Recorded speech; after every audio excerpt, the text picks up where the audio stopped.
Olá, meu irmão, minha irmã, meu amigo, minha amiga. Que bom estarmos em mais uma lição. Essa é a 12ª lição. Vai falar sobre discípulo e também como confrontar as manifestações malignas. E é muito importante que a gente conheça, porque nós somos discípulos de Jesus e o nosso Deus tem um adversário. O nosso Senhor Jesus Cristo tem um adversário. E claro que, como seus discípulos, também vamos herdar toda a inimizade que ele tem. Ou seja, aquele que procura afrontar, contrariar a obra de Deus, a obra em Cristo Jesus, certamente também vai tentar atingir a mim e a você. Ele vai trabalhar, ele vai batalhar contra mim e contra você em busca de aniquilar a obra de Jesus. Durante o ministério de Jesus aqui na terra, além de produzir a salvação, ele investiu parte do seu ministério em curar as demandas, retirar sobre o povo o jugo do inimigo, através de curas, através de libertação e muitos atos que Jesus fez. E ao ir para o céu, ele deixou essa missão para a sua igreja. Quando nós olhamos o livro de 1 de Pedro, capítulo 5, versículo 8, vai dizer assim: tende bom senso, estais atento, o diabo, vosso adversário, anda em derredor, rugindo como leão, buscando a quem ele possa tragar. Diz mais: resisti-lhe firmemente na fé, sabendo que os mesmos sofrimentos estão acontecendo em todos os vossos irmãos do mundo. Esse é o inimigo que nós temos. E você precisa conhecê-lo. Você precisa estar debaixo da mão de Deus para que você possa ter a percepção daquilo que é espiritual, para que não apenas resistir, mas você também produzir vida na vida de tantas outras pessoas que vivem sob a opressão do inimigo. Para isso, Pedro vai dizer: você precisa estar atento e reconhecer, para que você seja instrumento de justiça do Senhor com a autoridade do Espírito Santo. Vamos estudar junto essa preciosa lição. Bom, meus irmãos, a parte 1 desse estudo, nós vamos falar sobre a natureza do nosso inimigo. Não é? É importante que cada um de nós venhamos a conhecer o nosso inimigo, porque aquele que conhece o seu inimigo não desdenha e se prepara para a batalha espiritual. A existência do inimigo é relatada na Bíblia toda, desde Gênesis, da criação do homem, quando o Senhor nos ensina sobre a participação dele no pecado original, assim como também em Apocalipse, que vai falar sobre a redenção. Durante todo o ministério de Jesus, ele vai ensinar sobre o propósito, também quem era Satanás, o seu propósito, mas também vai falar sobre o seu destino, o que aconteceria com ele. Veja que Satanás é um ser criado. Ele foi um anjo perfeito, em sabedoria, em formosura, em caráter. Era um anjo de luz, mas por conta de que o seu orgulho e as suas ambições, ele então se rebela contra o Senhor. E aí vem toda a consequência para ele e também para toda a obra criada, não é? E seu poder de influência permanece até os dias de hoje, com a permissão do homem. Veja que ele habitava com Deus e agora ele habita aqui na terra e ele tem o seu ramo de influência, fazendo com que aquele mesmo sentimento que houve com ele no céu também aconteça aqui na terra. O nome mais utilizado do Satanás, do nosso inimigo, vai ser o Satanás. Alguns textos vai falar sobre o diabo, não é? Que são sinônimos. O maligno, serpente, o tentador, e por diversos textos na Bíblia vai ser colocado associado à sua função, aquilo que ele desenvolve, aquilo que ele constrói aqui. Então, quando você vai olhar o príncipe deste mundo, está falando sobre a atividade dele, do reino dele aqui entre nós, no reino das pessoas que ele tem influência. Por isso que a Bíblia diz: não ameis o mundo e nem o que no mundo há. É reconhecido que a obra do inimigo está presente na política, na economia, nas injustiças sociais, em todos esses ramos. E nós precisamos entender que através da influência da música, da sensualidade, o inimigo tem conseguido, aumentar o seu império entre aqueles que devem entregar as suas vidas a Jesus. Também é um outro termo que é usado, que é o enganador de todo mundo. Ou seja, o inimigo, ele é mentiroso, A Bíblia relata sobre isso. E o objetivo dele é enganar as pessoas. E há caminho que para o homem parece perfeito, mas o seu final conduz à ruína. Por quê? Porque o inimigo cega os seus olhos, engana a sua vida.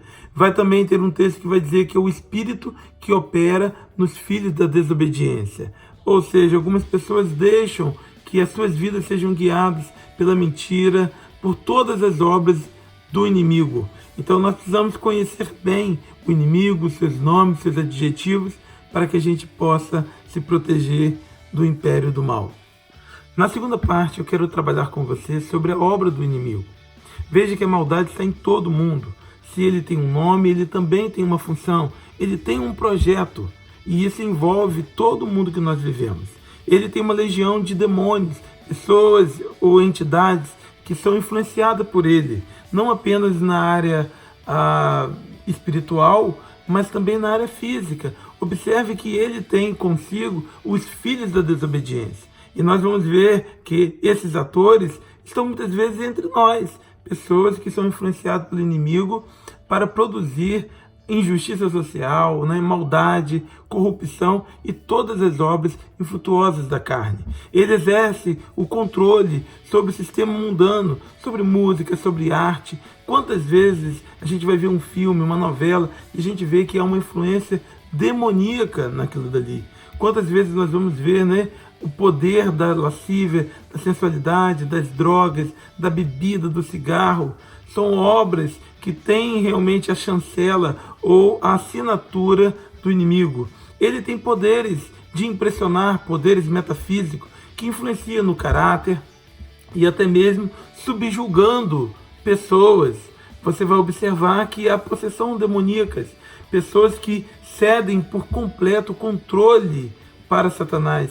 E o seu comportamento é de nos assustar, é de impressionar. E ele tem controle sobre a natureza, sobre o mundo físico. Claro que nós vamos ver lá na frente que os seus poderes são limitados, mas nós não podemos duvidar de que ele há uma grande influência e há poder, principalmente daqueles que dão espaço, que dão a vida para que ele possa usar como uma marionete, né?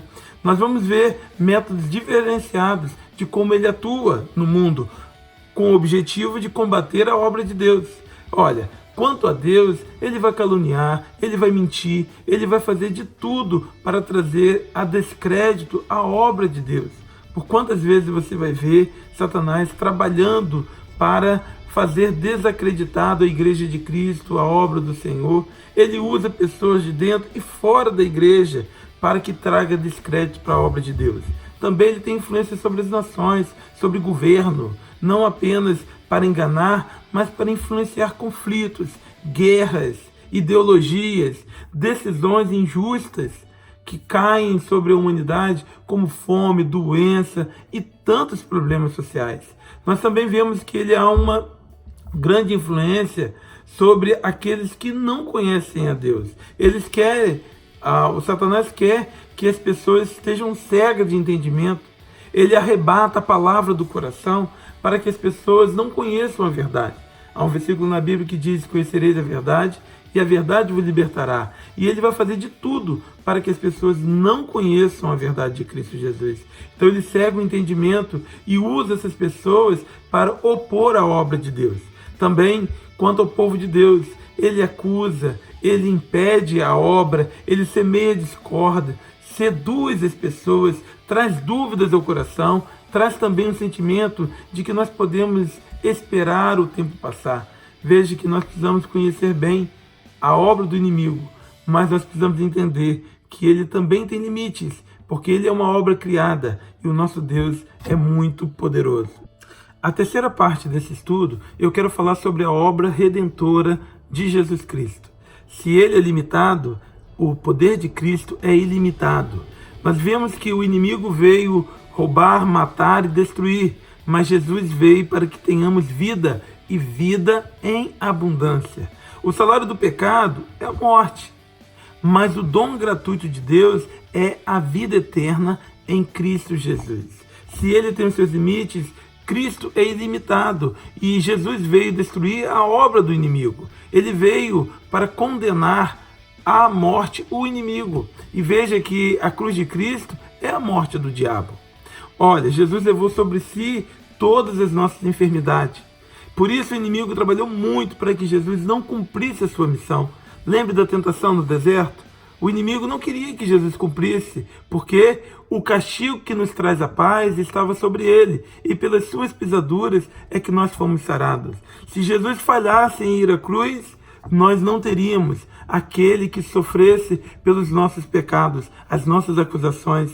Veja que todas as acusações e poder de Satanás são anuladas através do sangue de Jesus. Nenhuma condenação há para os que estão em Cristo Jesus. Está na Bíblia. E assim como no Egito, a morte passou por fora daquelas casas que tinha a marca do sangue do Cordeiro nas suas portas, a Páscoa em Cristo faz com que a morte, a condenação, também passe por fora dos corações que têm a marca de Cristo Jesus, a nova vida em Cristo Jesus. Por isso que na Bíblia está escrito, né? Onde está a morte, a sua vitória? A morte perdeu a sua força por conta da vida em Cristo Jesus. Quem está em Cristo, nova criatura é. As coisas velhas já passaram, eis que tudo se fez novo. Se temos uma nova vida em Cristo Jesus, nós precisamos viver essa nova vida com alegria, com entusiasmo, entregando cada dia mais a Ele a nossa vida, para que Ele possa cuidar de cada um de nós. Vivamos essa nova vida em Cristo Jesus.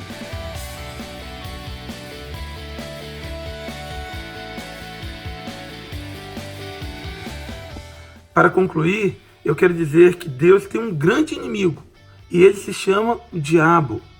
E o inimigo de Deus também é meu inimigo, também é seu inimigo. Da mesma forma que ele vai tentar destruir a obra de Deus, ele vai tentar destruir a sua vida. Mas nenhuma condenação há para os que estão em Cristo Jesus. Se você tem a sua vida em Cristo Jesus, cuide para que você não sinta a influência, mesmo no tempo que você vai estar no mundo em que o Satanás está presente. Deixa eu dizer outra coisa. A Bíblia nos adverte que devemos ter cuidado, porque o nosso inimigo está ao nosso derredor, procurando a quem possa tragar. E você precisa ter atenção quanto às seduções sobre o império da maldade. Veja que quando nós olhamos a Bíblia, nós não vamos ver um diabo com um chifrinho, com rabo, com um tridente na mão. Ele foi criado como um anjo de luz e muitas das vezes ele se manifesta muito bem disfarçado, como alguém que possa levar as nossas vidas. E eu quero dizer algumas coisas para você para concluir. Satanás é um ser criado, finito e limitado. Ele não é equivalente à força do nosso Senhor. Deus é muito mais forte que Satanás. E nada pode nos tirar das mãos de Cristo Jesus. Uma vez que entregamos nossas vidas ao Senhor, quem nos separará do amor de Cristo? Está na Bíblia. Nada nesse mundo pode nos tirar do amor de Cristo. Nosso dever é resistir à influência do inimigo e aguardar a justiça de Deus no tempo definido. Também não precisamos temer a Satanás, porque nós temos o Espírito Santo. E os seus poderes, o poder de Satanás é relativo. Depende da fragilidade, das brechas que você dá na sua vida. A nossa vida de oração é a forma como nós podemos fortalecer. Nós estaremos aproximando de Deus e nos afastando da influência do inimigo. Nós nos mantemos vigilantes numa vida de disciplina de oração e de leitura da palavra. Nós vamos ter a vigilância de não seguirmos os instintos da nossa carne. Também não desdenhe do inimigo. O poder de resistir ao inimigo não é seu, é de Deus. Portanto, busque a presença de Deus e submeta-se diante do Senhor. Não dê ibope, nem glória para o inimigo. Não seja aquele que tem tanto medo que glorifica às vezes a obra da carne, mas seja alguém que manifesta a glória de Cristo Jesus. Assim como Efésios, revista da armadura de Deus. Use a autoridade no nome de Jesus. Amém.